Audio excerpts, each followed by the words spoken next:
지난주 설교를 시작하면서 그 미라클 작전 이야기를 했습니다. 제가 지난주에 377명이라고 했는데 이후에 합류한 인원까지 보니까 391명이라고 하더라고요. 그러니까 우리나라는 391명을 구조한 이 미라클 작전의 성공으로 전 세계적으로 칭찬을 받고 있습니다. 그런데 그보다 더 즐거운 소식이 하나 더 있습니다. 뭐냐면 구조된 아프가니스탄 현지인들을 그 현지인 가족들이 머물고 있는 진천군에서 온 소식인데요.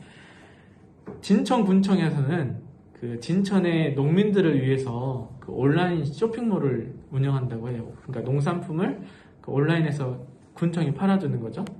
그런데 지난주에 그 직거래 홈페이지가 마비가 될 정도로 많은 사람이 진천군 농산품을 주문했다는 소식입니다.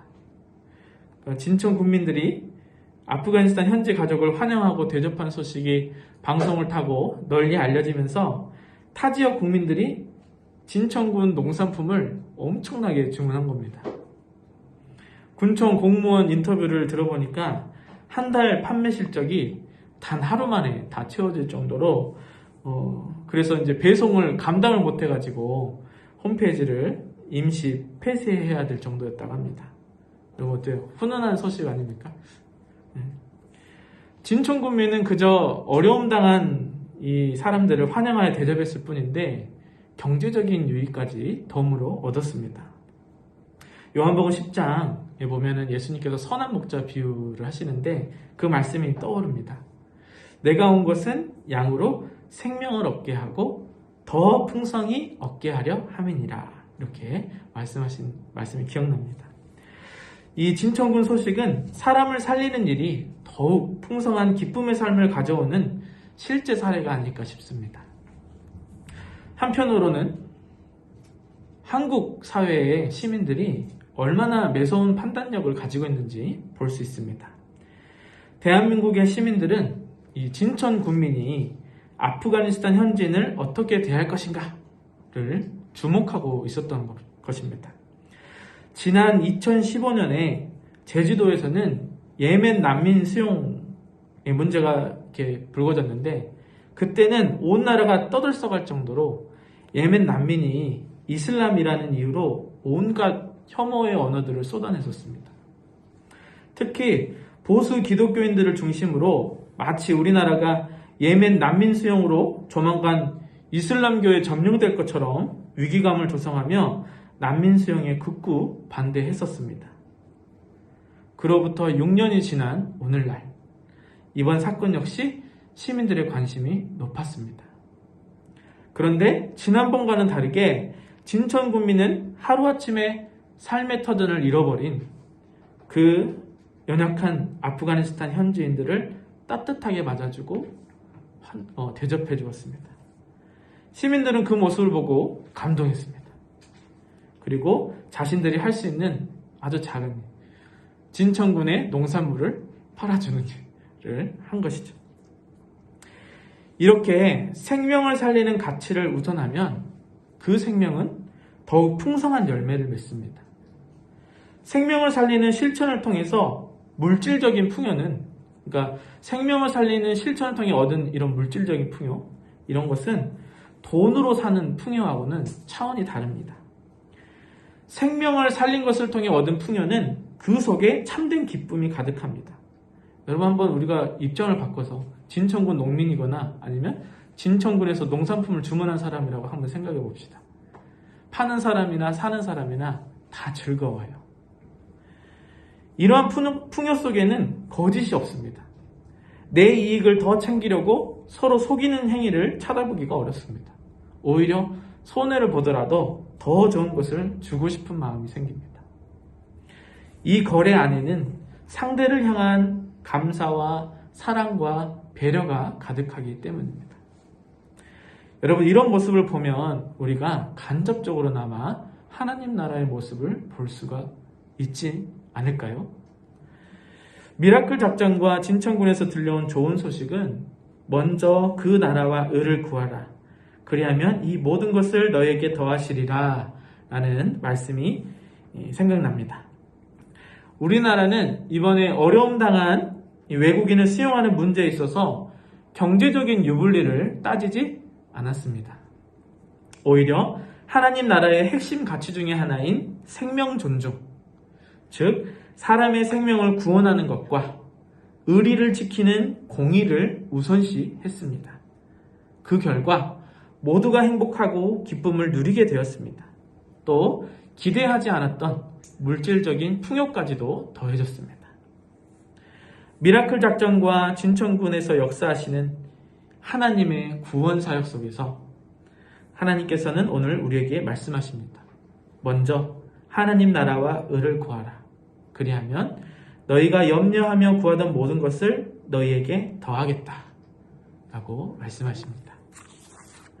오늘 본문 말씀 누가복음 12장에서는 우리 주변에 있을 법한 아주 익숙한 사건이 하나 일어납니다.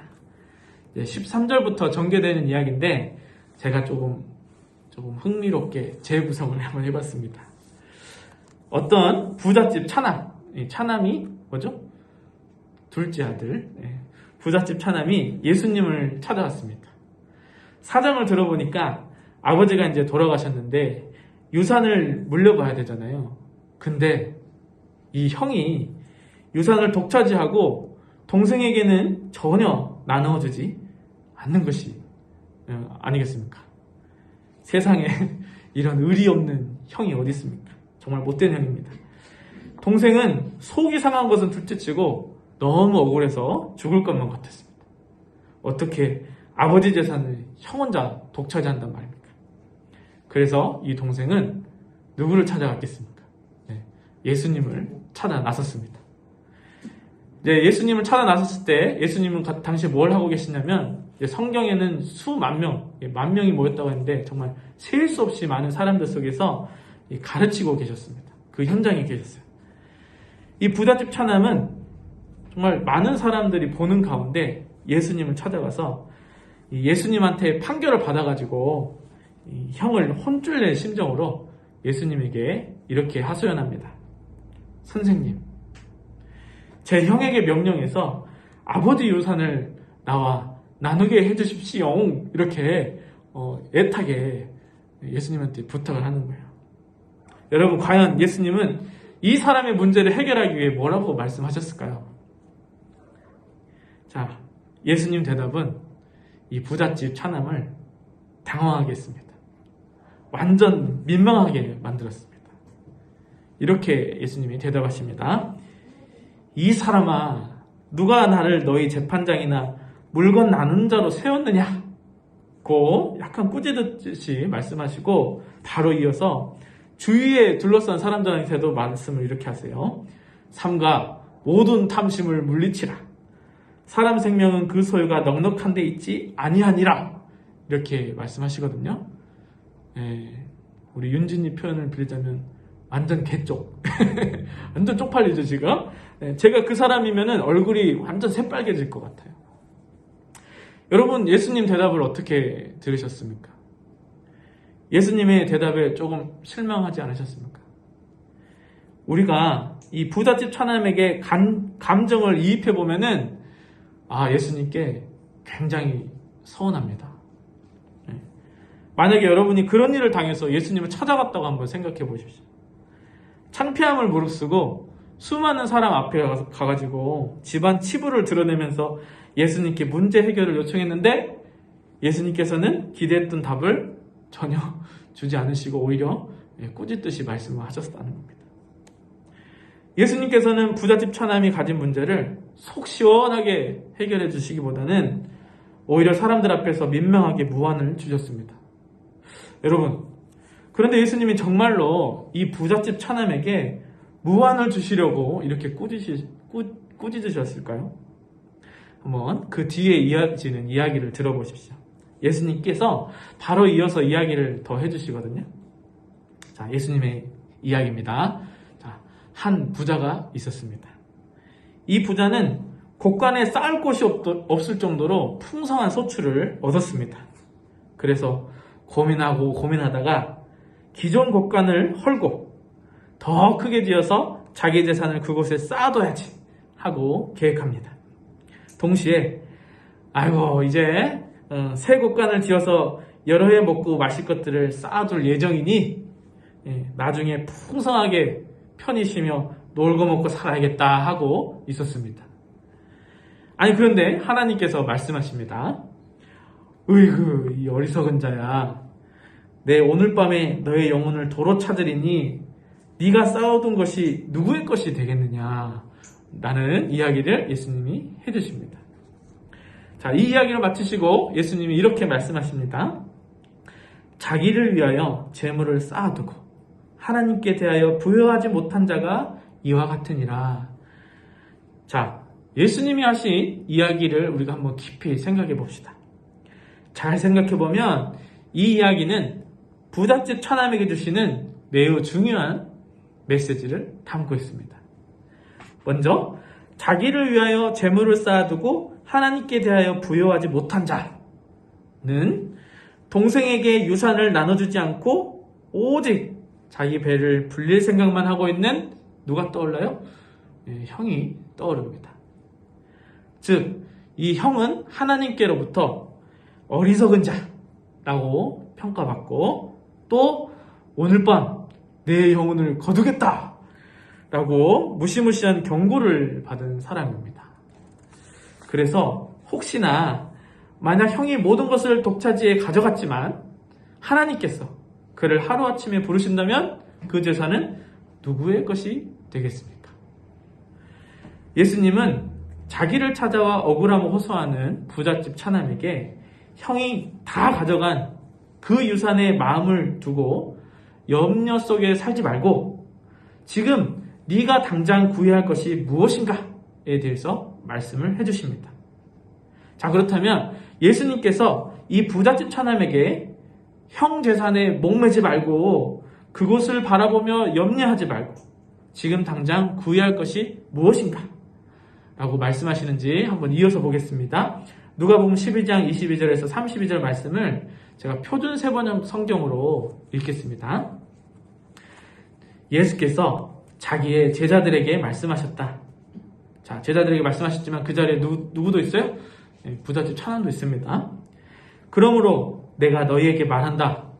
목숨을 부지하려고 무엇을 먹을까 하고 걱정하지 말고 몸을 보호하려고 무엇을 입을까 하고 걱정하지 말아라. 목숨은 음식보다 더 소중하고 몸은 옷보다 더 소중하다. 까마귀를 생각해 보아라.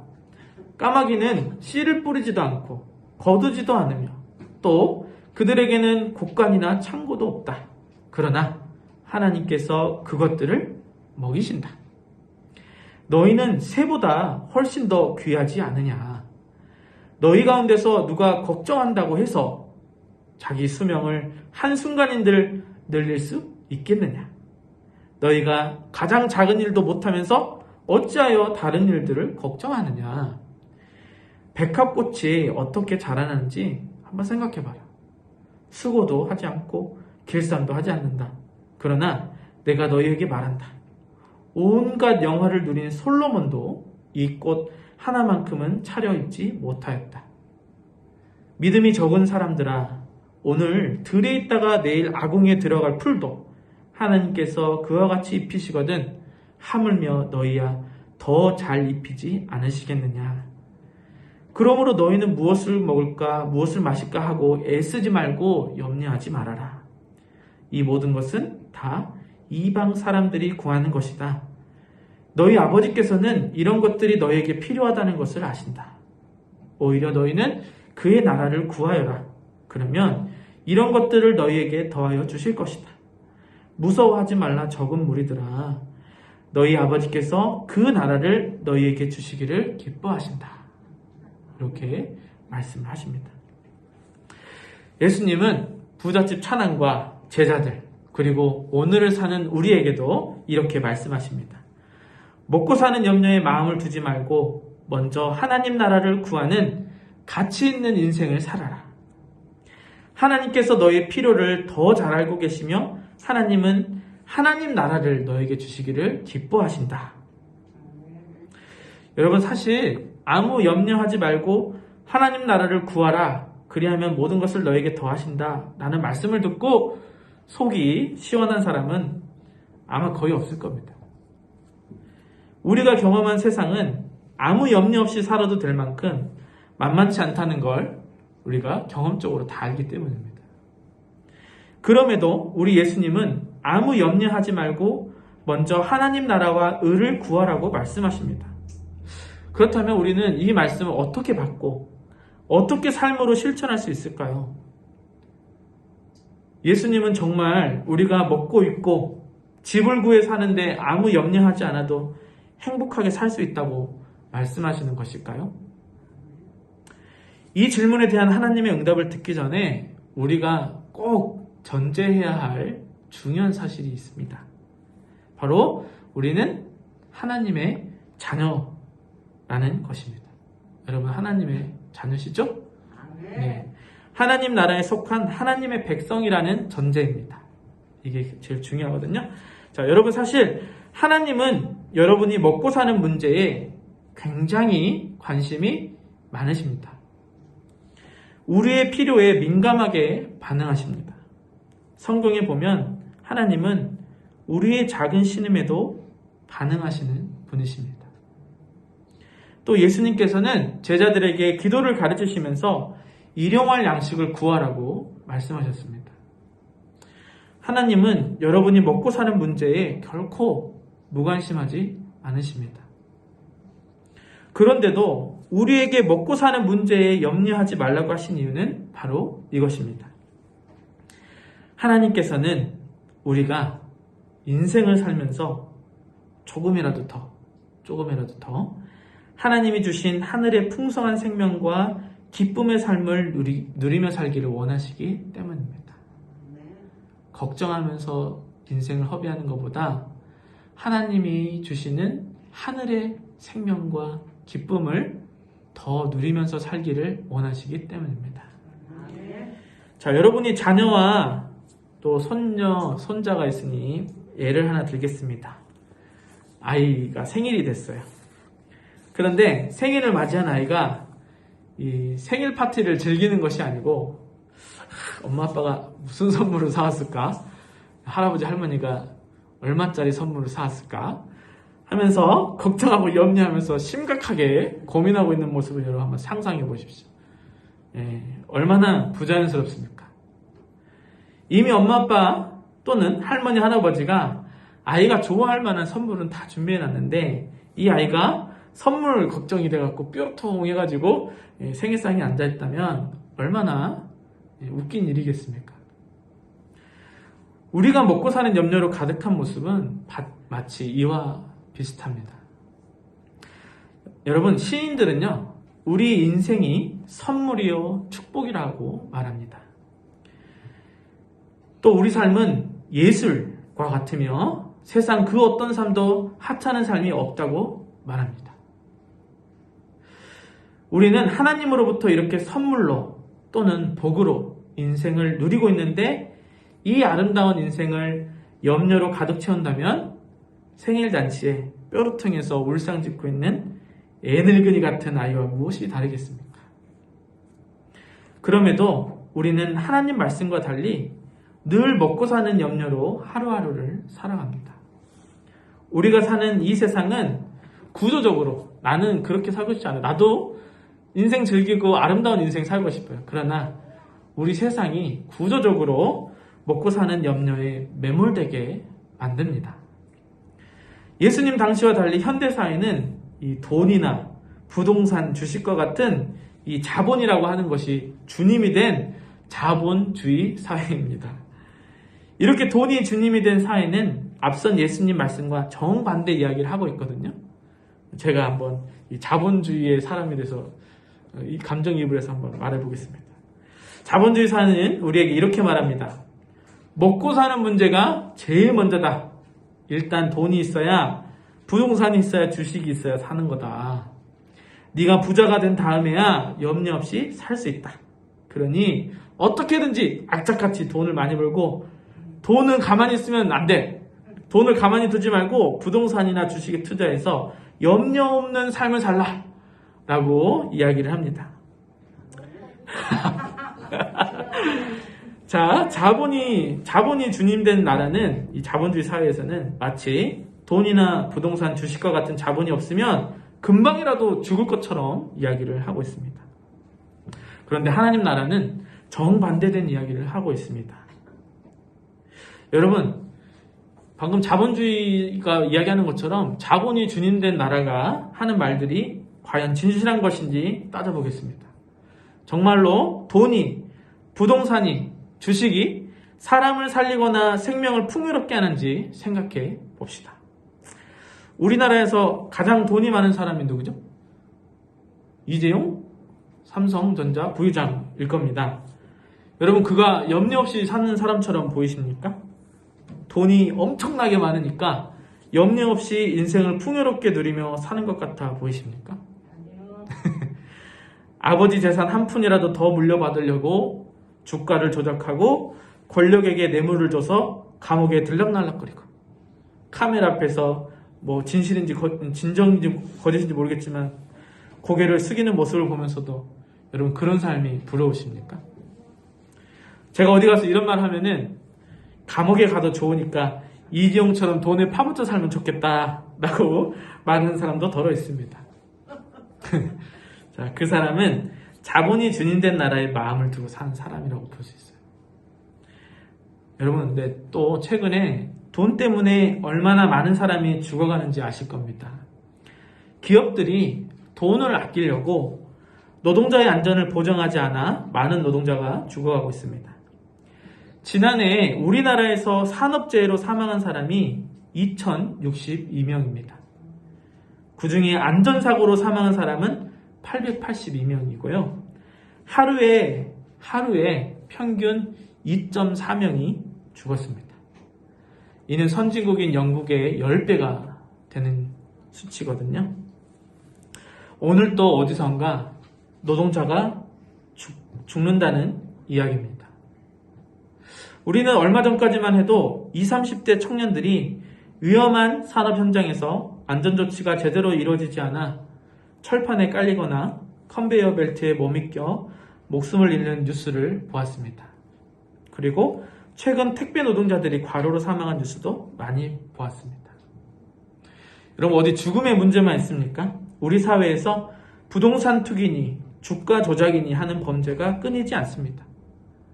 부동산 사기, 주식 사기 등이 사회 정의를 무너뜨리고 있습니다. 이런 경제 범죄들은 주로 정직하고 성실하게 사는 사람들을 속여 등쳐먹는 범죄이며, 심하게는 이렇게 경제 피해로 하루아침에 재산을 잃은 사람들은 스스로 목숨을 끊기도 합니다. 여러분, 이와 같이 먹고 사는 염려에 몰두한다고 해서 좋은 세상이 열리는 것이 아닙니다. 오히려 이런 염려를 하면서 마음을 그곳에 빼앗기면 더 피폐하고 궁핍하고 갈증이 나는 법입니다. 그런데 이러한 피폐함과 갈증은 자본주의 사회가 말하는 것처럼 부자가 된다고 해서 채워지는 것이 결코 아닙니다. 예수님은 이렇게 먹고 사는 염려에 파묻혀 사는 사람을 이방인에 비유하셨습니다. 이런 것은 이방인들이나 구하는 것이다 라고 말씀하셨습니다. 예수님이 여기서 말씀하신 이방인은 유대인이 아닌 사람을 지칭하는 것이 아닙니다. 우리가 이제 개역개정 성경을 보면 세상 사람들이 구하는 것이다 라고 나오거든요. 자, 바로 하나님 나라를 살지 않는 사람을 지칭하는 거예요. 오늘날로 말하자면 하나님 나라의 가치는 전혀 모르고 관심도 없는 채 오직 자기 배불릴 것만 생각하고 먹고 사는 염려에 매몰되어 사는 세속적인 사람을 지칭하는 겁니다.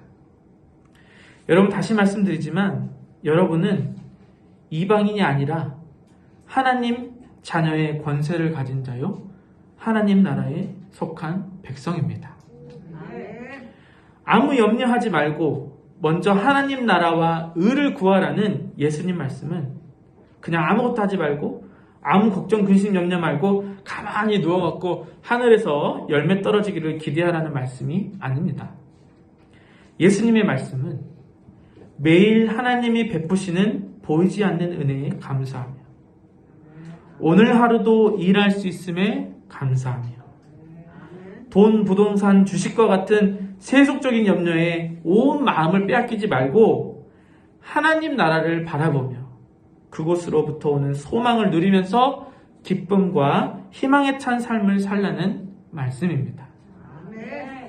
예수님 말씀 중에 백합과 까마귀가 등장합니다.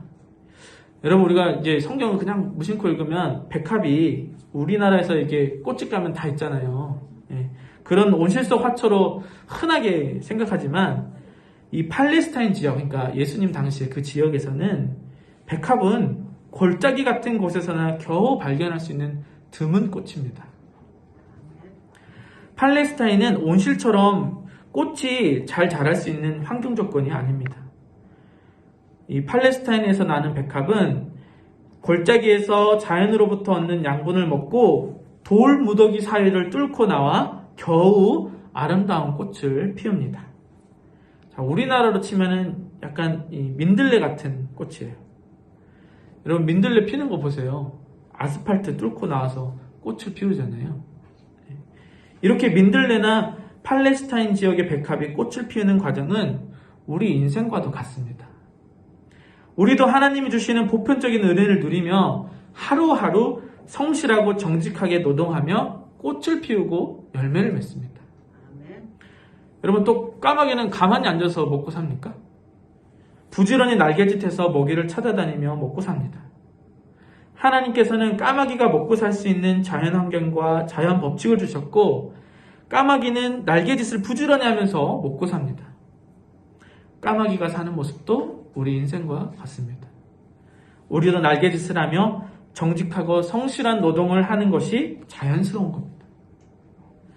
그러나 하나님은 백합이나 까마귀보다 우리를 더욱 귀하게 여기시고 우리 필요를 알아 가장 좋은 것으로 채워주시는 분이십니다.